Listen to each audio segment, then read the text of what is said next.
Hello students, this is Juhi Singh from MPS Basantpur. आज हम लोग क्लास 5 का साइंस का जो फर्स्ट चैप्टर स्टार्ट किए थे ग्रोइंग प्लांट्स, उसको कंटिन्यू करेंगे। ग्रोइंग प्लांट्स में हम लोग रिप्रोडक्शन के बारे में पढ़े थे। Reproduction from leaves, reproduction from roots, reproduction from seeds, reproduction from stem, ये सब पढ़ा हुआ था। सीड्स में ही आगे हम लोग पढ़ेंगे स्ट्रक्चर ऑफ सीड, जो बीज है उसका स्ट्रक्चर कैसा होता है। तो स्टार्ट करते हैं। A seed has 3 main parts. जो सीड है उसके 3 मेन पार्ट्स होते हैं, ठीक है। पहला है seed coat, a thick outer covering, this protect the seed from damage and also from drying out. ये जो सीड कोट है ये मोटा होता है और ये सीड का बाहरी परत होता है, आउटर कवरिंग होता है। ये क्या करता है, सीड को बचाता है किससे, किसी भी तरह के नुकसान से, डैमेज से, और साथ ही सूखने से बचाता है। ड्राइंग आउट मीन सूख जाना, तो ये सूखने से भी सीड को बचा के रखता है। It has a scar. This is the place where it attached with the fruit. The scar has tiny hole in it which allows the water to enter the seed. और सीड कोट में एक scar होता है, एक ऐसा जगह जिससे कि जो फ्रूट है वो सीड से जुड़ा हुआ रहता है। जो स्कार है उसका क्या काम है, वो सीड को और फ्रूट को जोड़ के रखने का काम करता है। और जो स्कार है उसमें एक छोटा सा होल होता है, टाइनी होल होता है, जिसके द्वारा जो वाटर है, जो पानी है, वो सीड के अंदर एंटर करता है। तो हम लोग आगे देखते हैं क्या है नेक्स्ट। ये फर्स्ट था सीड कोट। नेक्स्ट पार्ट होता है cotyledon. Cotyledon, inside the seed coat a seed has seed leaves, these leaves are known as cotyledons. These leaves cover the baby plant between them. जो cotyledon है वो seed coat के अंदर होता है ना। सबसे बाहरी भाग क्या है, सीड कोट है, उसके अंदर कॉटिलेडन। कॉटिलेडन सीड लीव्स है, ये सीड क्या ये सीड लीव्स है, और इनको किस नाम से जाना जाता है, कॉटिलेडन के नाम से जाना जाता है। इनका काम क्या होता है, ये बेबी प्लांट, जो सीड के अंदर जो बेबी प्लांट है, छोटा पौधा है, उसको ये कवर करके रखते हैं, ढक के रखते हैं। थर्ड पार्ट है embryo. The baby plant inside the leaves is known as embryo. और जो कॉटिलेडन्स के अंदर जो उन लीव्स जो है उनके अंदर जो छोटा सा पौधा होता है उसे बोलते हैं एम्ब्रायो, ठीक है। वही आगे जाके नए पेड़ के रूप में बढ़ता है। तो ये सीड का स्ट्रक्चर दिया हुआ है। देखो सबसे बाहरी भाग क्या दिख रहा है, सीड कोट, उसके अंदर वाला जो पूरा भाग है वो कॉटिलेडन है, और साथ में प्लूम्यूल दिख रहा है। प्लूम्यूल जो है वो, अगर सीड को सब कुछ मिलेगा, वाटर, एयर और गर्माहट, वार्मथ, ये मिलेगा, तो जो प्लूम्यूल है वो आगे जाके शूट बनता है, ठीक है। मतलब कि ज़मीन के ऊपर वाला भाग जिसमें कि तना होता है, फूल होते हैं, फ्रूट्स होते हैं, लीव्स होती है, वो वाला भाग कौन बनता है, प्लूम्यूल। और जो रेडिकल है वो क्या बनता है, रूट बनता है। जो रेडिकल है वहाँ से रूट निकलेगा, और प्लूम्यूल जो है वो आगे जाके शूट बनता है। और साथ ही एक और है हाइपोकोटाइल, उसका भी, वो भी सीड के अंदर होता है। तो यह है सीड का स्ट्रक्चर। अब हम लोग आगे पढ़ते हैं। These seed leaves यानी कि cotyledons have food stored in them and baby plant uses up this food to grow. जो सीड लीव्स है यानी कि कॉटिलेडन्स जो है उनमें फूड स्टोर्ड रहता है, जमा रहता है, और उसी फूड का इस्तेमाल कौन करते हैं, बेबी प्लांट, क्योंकि उन्हें बाहर से तो नहीं मिल रहा ना। तो जो कॉटिलेडन्स है उसमें फूड रहता है, भोजन रहता है, किसके लिए, बेबी प्लांट के लिए, छोटे पौधे के लिए, और उसी का इस्तेमाल करके वो बड़े होते हैं। Plants on the basis of cotyledons are of 2 types, monocotyledonous plant, dicotyledonous plants. जो प्लांट्स है, जो पौधे हैं, अगर कॉटिलेडन्स के हिसाब से अगर पौधे को भागों में बांटा जाए तो इनके 2 भाग होते हैं। पहला है मोनोकॉटिलेडनस प्लांट, दूसरा है डाइकॉटिलेडनस प्लांट। मोनोकॉटिलेडनस प्लांट्स वो होते हैं, वो पौधे जिनमें कि सिर्फ एक ही कॉटिलेडन पाया जाता है, सिर्फ एक ही सीड लीफ पाया जाता है, उसे बोलते हैं monocotyledonous plant. The plant which has only 1 seed leaf और cotyledon, example rice, maize, wheat etcetera. जैसे कि चावल का दाना देख लो, या फिर गेहूँ देख लो, है ना, या फिर मक्का। तो इनमें जो होता है सिर्फ एक ही कॉटिलेडन होता है ना। क्या चावल में मटर के दाने के जैसे 2 भाग होते हैं क्या, नहीं ना, चावल में सिर्फ एक ही होता है। तो वैसे प्लांट को बोलते हैं मोनोकॉटिलेडन्स। दूसरा है dicotyledonous plants, the plant which has 2 seed leaves और cotyledons, example peas, beans etcetera. जैसे कि ऐसे प्लांट जिनमें कि 2 कॉटिलेडन होते हैं, जिनके 2 भाग होते हैं, ठीक है, उसे बोलते हैं डाइकोटिलेडोनस। जैसे कि मटर, मटर में क्या होता है कि मटर को अगर हम लोग तोड़े तो देखा जाएगा कि दो आधे आधे भाग होते हैं, है ना, यानी कि उसमें 2 कॉटिलेडन्स हैं, तो वो हो गया डाइकोटिलेडोनस प्लांट। अब नेक्स्ट टॉपिक है जर्मिनेशन ऑफ सीड, बीज का अंकुरन। वो कैसे होता है? Seeds need warmth, moisture and oxygen to start growing. कोई भी जो सीड है, कोई भी जो बीज है, उसको बढ़ने के लिए क्या क्या चीज़ की ज़रूरत होती है? वार्मथ यानी कि गर्माहट की, मॉइस्चर मीन्स नमी की, और ऑक्सीजन, ऑक्सीजन गैस की, तभी वो बढ़ेगा। तो यहाँ पे जर्मिनेशन ऑफ सीड दिखाया हुआ है। ये एक सीड है पहला वाला, उसको वार्मथ, मॉइस्चर और ऑक्सीजन मिला तो वो एक छोटा सा पौधा बन गया, ठीक है, और उसके बाद वो धीरे धीरे करके एक बड़ा सा पेड़ बन जाता है। नेक्स्ट टॉपिक है जर्मिनेशन ऑफ सीड को ही आगे पढ़ते हैं। When the seed get proper conditions, water and oxygen are taken in through the seed coat, the embryo cell enlarge, then the seed coat breaks open and a root emerges first, followed by shoot that contains leaves and stems. जब seed को सारी चीज़ें मिलती है, water, air, warmth, ये सारी चीज़ें मिलती हैं जब, तो जो सीड कोट है वो टूट जाता है और उसके अंदर का जो एम्ब्रायो है, जो जिसमें जो कि आगे बड़ा होकर पौधा बनेगा, वो जो एम्ब्रायो है वो बड़ा होने लगता है, ठीक है, जिसके कारण जो सीड कोट है वो टूट जाता है। और सबसे पहले कौन निकलता है? रूट निकलता है। कहाँ से? रेडिकल से। सबसे पहले रेडिकल जो है वहाँ से क्या निकलेगा? रूट निकलेगा, वो ज़मीन के नीचे की तरफ जाएगा, और रूट के बाद प्लूम्यूल से निकलता है शूट, जो कि ज़मीन के ऊपर जाता है, और उसी में बाद में स्टेम्स और लीव्स निकलना शुरू होते हैं, पत्ते और तना निकलना शुरू होता है। This process of the growth of the baby plant from the seed into the young plant is called seedling, is termed as germination. और ये जो प्रोसेस है कि जो बेबी प्लांट है, वो जो छोटा पौधा है, वो किस में चेंज हो जा रहा है? यंग प्लांट में, बड़े पौधे में चेंज हो जा रहा है, जिसको कि हम लोग सीडलिंग बोलते हैं।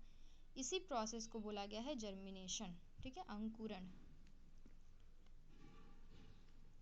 अब तुम लोग ट्राई भी कर सकते हो, अभी लॉकडाउन है तो तुम लोग घर पे भी जो जर्मिनेशन ऑफ सीड कर सकते हो। एक छोटा सा बीज लेके उसको ज़मीन में लगा दो, मिट्टी में, और उसके बाद उसको वाटर दो और उसकी देखभाल करो तो तुम्हें नया पौधा मिल जाएगा। अब नेक्स्ट है, देखो टॉपिक डिस्पर्सल ऑफ सीड्स। जो सीड्स है वो कैसे फैलते हैं? Seeds need to be scattered away from the parent plants. The process of scattering or spreading of seeds to different places is known as dispersal of seed. जो seeds है उनको अपने पेरेंट प्लांट से अलग होना ज़रूरी है। जिस पौधे से वो सीड निकले हैं उस पौधे को बोलते हैं पेरेंट प्लांट, है ना। तो अगर उस पौधे के पास ही अगर ये सीड जो है वो बढ़ेंगे तो इनको सारा चीज़ नहीं मिल पाएगा बढ़ने के लिए। जो भी न्यूट्रिएंट्स इनको चाहिए वो नहीं मिल पाएगा।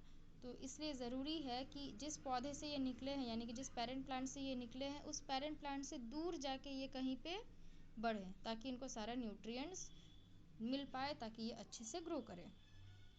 तो जो प्रोसेस है जिसमें कि जो सीड्स है वो एक जगह से दूसरे जगह स्कैटर हो जाते हैं, फैल जाते हैं, इसी प्रोसेस को बोलते हैं डिस्पर्सल ऑफ सीड, मतलब कि बीज का फैलना। The seeds get dispersed in 4 ways: through water, wind, animals, and explosion of the fruit. These are known as the agents of dispersal. जो सीड्स है, जो बीज है, वो 4 तरीकों से अपने पेरेंट प्लांट से अलग होते हैं, ठीक है, फैलते हैं। किसके किसके हेल्प से? वाटर, विंड, एनिमल्स और एक्सप्लोजन ऑफ फ्रूट। जल के हेल्प से, हवा के हेल्प से, जानवरों के हेल्प से, और साथ ही जो फ्रूट्स है जब वो फूट जाते हैं, एक्सप्लोजन होता है, तो उसके कारण भी ये बीज जो है वो फैलते हैं। और ये जो चारों चीज़ें हैं जिसके कारण ये डिस्पर्सल हो रहा है, उनको बोलते हैं एजेंट्स ऑफ डिस्पर्सल, ठीक है। क्या बोलेंगे? Agents of dispersal. तो कौन कौन है? Water, wind, animal and explosion of fruits. अब नेक्स्ट है, एक एक करके सबके बारे में पढ़ेंगे कैसे इनसे हेल्प होता है। पहला है स्कैटरिंग बाय विंड, मतलब कि हवा के द्वारा फैलना। Seeds like maple, dandelion, drumstick, madder and hiptage have wings or hair on them. These helps them to float in the wind. कुछ ऐसे सीड्स जैसे कि मैपल का, डैंडलियन, ड्रमस्टिक, मडर एंड हिप्टेज जो है, इनमें क्या होते हैं, विंग्स के जैसे, पंख की जैसे रचनाएं होती है या फिर बाल होते हैं, हेयर होते हैं, हेयर के जैसे रचनाएं होती है, जिसके कारण ये हवा में आसानी से उड़ते हैं और एक जगह से दूसरे जगह उड़ के चले जाते हैं। दूसरा है scattering by water. Some plants like lotus and coconut grow in or near water. The fruits and seeds of these plants are easily dispersed by flowing water. कुछ ऐसे प्लांट्स जैसे कि लोटस जो है वो पानी में उगता है, कोकोनट जो है वो पानी के नज़दीक उगता है ना। तो इनके जो फ्रूट्स हैं या फिर जो सीड्स हैं वो पानी में बह के एक जगह से दूसरे जगह चले जाते हैं, ठीक है, अपने जो पेरेंट प्लांट है उससे अलग हो जाते हैं ताकि वो अच्छे से बढ़ पाए। थर्ड है स्कैटरिंग बाय एनिमल्स। जानवर कैसे हेल्प करते हैं? Humans and animals throw away the seeds after eating fruits. All such seeds are carried far away from the parent plants. Seeds of many plants have stiff hairs, hooks or spines. These seeds stick to our clothes and fur or the skin of। जो humans है और जो animals है वो क्या करते हैं, seeds को खाते हैं और खाने के बाद उसके फ्रूट्स को खाते हैं, फलों को खा के उसके बीज को फेंक देते हैं जहाँ तहाँ, है ना। तो जहाँ भी फेंकते हैं वहाँ से एक नया प्लांट उगाता है। मान लो कि तुम लोगों ने मैंगो खरीदा, तो मैंगो जो खरीदा है वो तो किसी दूसरे जगह के प्लांट से आया है ना। ऐसा तो नहीं है कि जहाँ जिस प्लांट से तुम मैंगो ले रहे हो वहीं पे खा के उसके बीज को फेंक रहे हो, ऐसा तो नहीं है। प्लांट कहीं और है, वो जो मैंगो ट्री है वो कहीं और है और खा रहे हो तुम कहीं और पे। और खाने के बाद जब तुम उसे फेंक देते हो तो अगर उसको सारी चीज़ें मिलती हैं, वाटर, एयर एंड वार्मथ, तो क्या होता है, वो सीड जो है वो एक नया मैंगो ट्री के रूप में हमें दिखता है। तो इस तरीके से ह्यूमंस और एनिमल्स भी क्या करते हैं, हेल्प करते हैं। खा खा के फ्रूट्स के बीज को इधर उधर फेंक देते हैं जिससे कि जो है वो बीज जो है जहाँ पे गिरते हैं वहाँ पे नए प्लांट के रूप में निकलते हैं। साथ ही कुछ ऐसे सीड्स भी होते हैं जिनमें कि हेयर के जैसे स्ट्रक्चर्स होते हैं या फिर कांटे की जैसी रचनाएं होती है, ठीक है। तो वो क्या होते हैं कि वो जानवरों के स्किन से या फिर उनके कपड़े से चिपक जाते हैं। अगर जानवर उन सीड्स के बगल से पार हो रहा है तो क्या होता है कि वो जो सीड्स हैं वो जानवरों के इंसानों के कपड़ों में या फिर जानवरों के चमड़े में जाके चिपक जाते हैं और फिर जहाँ पे वो इंसान या फिर जानवर जाता है वहाँ उसके साथ जाते हैं और एक जगह पे वो नीचे गिर जाते हैं और जहाँ गिरते हैं वहाँ पे एक नया प्लांट निकल आता है। तो इस तरीके से ह्यूमंस और एनिमल्स हेल्प करते हैं बीज को फैलाने में। अब लास्ट है scattering by explosion of fruits. फलों के फूटने के कारण जो बीज है वो बिखर जाते हैं। Some fruits like pea, balsam, geranium and touch me not explode on drying, their seeds are thrown out and scattered away from the parent plants. जो फ्रूट्स है जैसे कि पी हो गया, balsam, geranium and touch me not जो plant है, उनके जो फ्रूट्स होते हैं वो सूखने के बाद क्या हो जाते हैं, फूट जाते हैं, है ना। तो फूट जाएंगे तो उसके अंदर का जो भी बीज है वो भी क्या हो जाता है, बिखर जाता है ना। तो बिखरता है तो वो अपने पेरेंट प्लांट से अलग हो जाता है और इस तरीके से अलग होने के कारण वो अच्छे से ग्रो कर पाता है, उसको सारी न्यूट्रिएंट्स मिलती हैं। अब है एक और रिप्रोडक्शन के बारे में पढ़ना है, रिप्रोडक्शन फ्रॉम स्पोर्स, है ना। स्पोर्स क्या है अब इसके बारे में पढ़ेंगे। Some plants do not bear flowers and seeds. They reproduce by special structure called spores. कुछ ऐसे भी पौधे हैं जिनमें कि ना तो फ्लावर्स होते हैं ना तो सीड्स होते हैं। तो ये फिर कैसे रिप्रोडक्शन करेंगे, कैसे दूसरे पौधे को जन्म देंगे। तो इनमें कुछ ऐसे स्ट्रक्चर्स होते हैं जैसे कि स्पोर्स होते हैं इनमें, ठीक है। ये स्पोर के हेल्प से रिप्रोडक्शन करते हैं। When you look at the underside of a fern leaf, you will see dark colored dots called sori. When you rub them between your thumb and forefinger, the powdery substance can be felt between your fingers are spores. हम लोग देख सकते हैं spores को कहाँ पे, fern leaf में। Fern जो है वो माउंटेन रीजन में पाया जाता, फर्न ट्री जो है वो माउंटेन रीजन में पाया जाता है। उसके जो पत्ते होते हैं फर्न के, उस पत्ते के नीचे साइड में, निचले वाले हिस्से में डॉट डॉट करके गहरे रंग के कुछ स्ट्रक्चर्स पाए जाते हैं जिसे हम लोग बोलते हैं सोरी।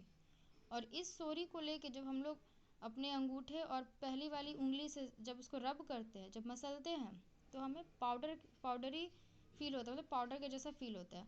और जो वो पाउडरी फील जो होता है वो एक्चुअली में क्या होते हैं, स्पोर्स होते हैं, ठीक है। तो उसी के हेल्प से जो फर्न ट्री है वो रिप्रोडक्शन करती है, उसी के हेल्प से दूसरा फर्न ट्री जन्म लेता है। तो ये तो हो गया रिप्रोडक्शन के बारे में प्लांट्स में। अब इस चैप्टर का लास्ट टॉपिक बचा है क्रॉप्स, फसल के बारे में पढ़ना है। क्रॉप्स को हिंदी में बोलते हैं फसल। We grow different plants in different soil suitable to them, this plants are called crops. जो हम लोग क्या करते हैं कि अलग अलग मिट्टी में अलग अलग तरह के प्लांट्स लगाते हैं, जिस मिट्टी में जैसा प्लांट उग सकता है वैसा प्लांट लगाते हैं। तो ये जो प्लांट्स हैं इनको ही बोलते हैं क्रॉप्स, फसल, है ना, जो फार्मर्स, जो किसान जो है जिसकी खेती करते हैं। According to seasons and climatic condition crops can be categorised as. जो क्रॉप्स है वो सीजन पे, ऋतु पे, है ना, और क्लाइमेट पे, जलवायु पे डिपेंड करती है। हर ऋतु में, हर जलवायु में सारे क्रॉप्स नहीं उगेंगे, सारे फसल नहीं उगेंगे, ठीक है। तो इस बेसिस पे सीज़न और क्लाइमेट के हिसाब से जो क्रॉप्स हैं उनको 2 टाइप्स में कैटेगराइज किया गया है, 2 भागों में बांटा गया है। पहला है रबी क्रॉप, दूसरा है खरीफ क्रॉप। रबी फसल, rabi crops grow in winter season, example gram, wheat, carrot, radish, turnip, beans, peas, apple, banana etcetera. जो रबी फसल है वो ठंड के मौसम में उगने वाले फसल है, जैसे कि एग्जाम्पल्स यहाँ पे बहुत सारा दिया हुआ है। ये सब किस में उगते हैं? ठंड के मौसम में, विंटर में, तो इनको रबी क्रॉप बोलते हैं। Kharif crop, kharif crops grow in summer, example peach, mango, plum, brinjal, tomato etcetera. जो खरीफ क्रॉप है वो गर्मी के दिनों में उगने वाले फसल हैं। तो ये सारे जितने भी एग्जाम्पल्स दिए हैं खरीफ क्रॉप में, ये सारे क्या हैं? खरीफ क्रॉप के एग्जाम्पल हैं, है ना, ये गर्मी के दिन में उगते हैं। नेक्स्ट है crops like rice and jute grow in clayey soil. अब मिट्टी पे भी तो डिपेंड करते हैं ना, जैसे कि जो राइस और जूट है ना, वो किस मिट्टी में उगते हैं? चिकनी मिट्टी में, क्लेई सॉइल में। Wheat grows well in the sandy and well irrigated soil in the plains. जो गेहूँ है वो बलुई मिट्टी में ज़्यादा अच्छे से उगती है, और जो समतल मैदान में जो सॉइल है उसको अच्छे से इरिगेट करना पड़ता है, मतलब कि सिंचाई उसकी अच्छे से करनी पड़ती है, उसे अच्छे से पानी देना पड़ता है, तब जाके उस मिट्टी में जो व्हीट है वो उगती है। Cotton grow in black soil, काली मिट्टी में कॉटन उगती है। Jowar and bajra grow well in sandy soil, बलुई मिट्टी में ज्वार एंड बाजरा उगती है। Tea and coffee grow well on the slopes of Assam, Nilgiri, Darjeeling. और टी और कॉफ़ी जो है वो ढलाव वाले एरिया में अच्छे से उगती है, जहाँ पे पानी ना रुक पाए। अगर पानी जमा होगा तो ये फसल ख़राब हो जाती है, इसलिए स्लोपी एरिया में, ढलाव वाले एरिया में उगती है, जैसे कि असम, नीलगिरीज और दार्जिलिंग साइड में। अब नेक्स्ट है प्रोटेक्शन ऑफ क्रॉप्स। फसल तो लगा ली है, अब उसको प्रोटेक्ट भी तो करना पड़ेगा, वरना फसल ख़राब हो जाएगी, सारी मेहनत बर्बाद हो जाएगी। तो उसको प्रोटेक्ट कैसे कर सकते हैं हम लोग? To grow healthy crops we must follow this things. अगर अच्छे क्रॉप, स्वस्थ फसल उगाना है तो इन जो जो चीज़ें दी हुई हैं इनको फॉलो करना पड़ेगा, ये जो स्टेप्स दिए हुए हैं। तो फर्स्ट है only healthy and ripe seed should be used for sowing. सिर्फ अच्छे किस्म के पके हुए जो बीज हैं उनको ही लगाना चाहिए, उनको ही बोना चाहिए। अगर हेल्दी सीड्स नहीं होंगे तो वो नहीं उगेंगे, और राइप नहीं होंगे मतलब कि अच्छे तरह से बड़े हुए वेल ग्रोन अगर सीड नहीं होंगे तो वो भी नहीं लगेंगे। Second, soil should be prepared properly by turning it over to loosen it. और मिट्टी जो है उसको अच्छे से रेडी कर लेना पड़ता है, पहले बीज को बोने के पहले उसकी खेत की जो प्लोविंग की जाती है ना, हल के द्वारा उसकी मिट्टी को लूज़ किया जाता है, तो ये सब प्रिपरेशन पहले करना पड़ता है। थर्ड है manures and fertilisers must be added in the soil. खेत में, मिट्टी में मैन्योर्स और फर्टिलाइजर्स, मैन्योर मीन्स हो गया कि जो खाद है प्राकृतिक खाद, और फर्टिलाइजर्स मीन्स कृत्रिम खाद जो हम लोग फैक्ट्री से खरीद के लाते हैं। तो खाद को मिट्टी में मिलाएंगे तो जो फसल है वो अच्छे से ग्रो करेगी। फोर्थ है the soil must be irrigated. जो फील्ड है, जो मिट्टी है, सॉइल उस वो अच्छे से इरिगेटेड होना चाहिए, मतलब कि उसकी सिंचाई अच्छे से होनी चाहिए। सिंचाई करने के लिए हम लोग क्या करते हैं? पानी देते हैं मिट्टी में, तो वो अच्छे से उसकी इरिगेशन होनी चाहिए। Fifth, the crops should be protected from grazing animals, rats, moles, birds, squirrels etcetera. जो फसल है उसको ग्रेजिंग एनिमल से बचाना होगा, घास खाने वाले, जो चरने वाले जो जानवर होते हैं, है ना, गाय भैंस ये सब सबसे बचा के रखना होगा। साथ ही चूहों से भी बचाना होगा, मोल्स से भी, मोल्स में छछूंदर होता है, बर्ड्स से भी, स्क्वेरल से भी, सबसे बचा के रखना पड़ेगा, नहीं तो ये सारे क्या करते हैं, बीज को खा जाते हैं। नेक्स्ट है 6th, pests and insecticides. Insects harm the crops. So farmers should spray pesticides and insecticides to kill them. जो पेस्ट होते हैं, इंसेक्ट्स होते हैं, है ना, वो क्या करते हैं कि फसल को नुकसान पहुंचाते हैं। कुछ ऐसे जानवर हैं जो कि फसल को नुकसान पहुंचाते हैं, कुछ ऐसे कीड़े हैं जो फसल को नुकसान पहुंचाते हैं, फ्रूट्स को खा जाते हैं, लीव्स को खा जाते हैं। तो इन सब से बचाने के लिए फार्मर्स को क्या करना चाहिए, पेस्टिसाइड, ऐसी दवा जो कि पेस्ट को मारती है, उसका इस्तेमाल करना चाहिए। और इंसेक्टिसाइड, ऐसी दवा जो कि कीड़ों को मारती है, इन सब का इस्तेमाल करके इन्हें मार देना चाहिए ताकि क्रॉप्स जो है वो सुरक्षित रहें। 7th, weed must be removed. Weeds क्या होते हैं, जो जंगली घास उग जाते हैं जिसकी ज़रूरत फार्मर्स को नहीं होती है, उसकी फसल, उसकी खेती नहीं करते हो, लेकिन फिर भी वो जंगली घास उगाते हैं, उन्हें बोलते हैं वीड्स, है ना, अनवांटेड प्लांट्स को वीड्स बोला जाता है। तो इनको रिमूव करते रहना चाहिए, इनको खेत से निकालना चाहिए, क्योंकि अगर ये उगेंगे तो प्लांट्स को जो फसल है उसे न्यूट्रिशन ठीक से नहीं मिल पाएगा, तो जो फसल है वो अच्छे से नहीं ग्रो करेगा, इसलिए वीड्स को रिमूव करते रहना चाहिए। 8 है crops should be protected from chemicals. और केमिकल्स से भी फसल को बचा के रखना चाहिए, अगर केमिकल्स का ज़्यादा यूज़ होगा फसल में तो वो फसल ख़राब हो जाती है। अब लास्ट टॉपिक है इस चैप्टर का, एग्रीकल्चर, है ना। The practice of growing plants on a large scale for food and other purposes is called agriculture. कृषि क्या है, वो प्रोसेस जिसमें कि प्लांट्स को लगाते हैं, वो भी कैसे लगाते हैं, बहुत अधिक मात्रा में, लार्ज स्केल में, बहुत ज़्यादा मात्रा में लगाते हैं, उसकी खेती करते हैं, और किस लिए, फूड के लिए, भोजन के लिए, और साथ ही कुछ दूसरे पर्पसेस के लिए, जैसे कि कॉटन जूट जो है उसको हम लोग खाते नहीं है, लेकिन वो दूसरे काम में आती है, लेकिन उसकी भी फसल होती है, उसकी भी खेती होती है। तो प्लांट्स को उगाना बहुत बड़े मात्रा में और उसका फूड के लिए या फिर किसी और चीज़ के लिए इस्तेमाल करना ही क्या कहलाता है, एग्रीकल्चर कहलाता है। अब एग्रीकल्चर में कुछ कुछ स्टेजेस हैं जिसको करना पड़ता है। The various stages involve in agriculture are as follows. कृषि में कौन कौन से स्टेजेस हैं, क्या क्या करना होता है कृषि के लिए। तो पहला प्लोइंग, मतलब कि खेत की जुताई करनी होती है, मिट्टी जो है उसको लूज़ करना पड़ता है ना। दूसरा एडिंग मैन्योर, उसमें खाद डालना पड़ता है, खेत में जुताई करने के बाद खाद डालेंगे। थर्ड है सोविंग, बीज लगाएंगे उस खेत में। फोर्थ इरिगेशन, बीज लगाने के बाद सिंचाई करेंगे, इरिगेट करेंगे। फिफ्थ है स्प्रेइंग पेस्टिसाइड, और पेस्टिसाइड्स का छिड़काव करेंगे ताकि जो भी पेस्ट हो जो कि नुकसान पहुंचा सकते हैं फसल को वो मर जाए। और सिक्स्थ होता है हार्वेस्टिंग, मतलब कि फसल तैयार होने पे फसल को काट लेना ही हार्वेस्टिंग कहलाता है। तो ये जो स्टेजेस है इसको फॉलो करना पड़ता है कृषि के लिए, एग्रीकल्चर के लिए। तो ये चैप्टर फिनिश हो गया। अब इसको तुम लोग अच्छे से समझ लो।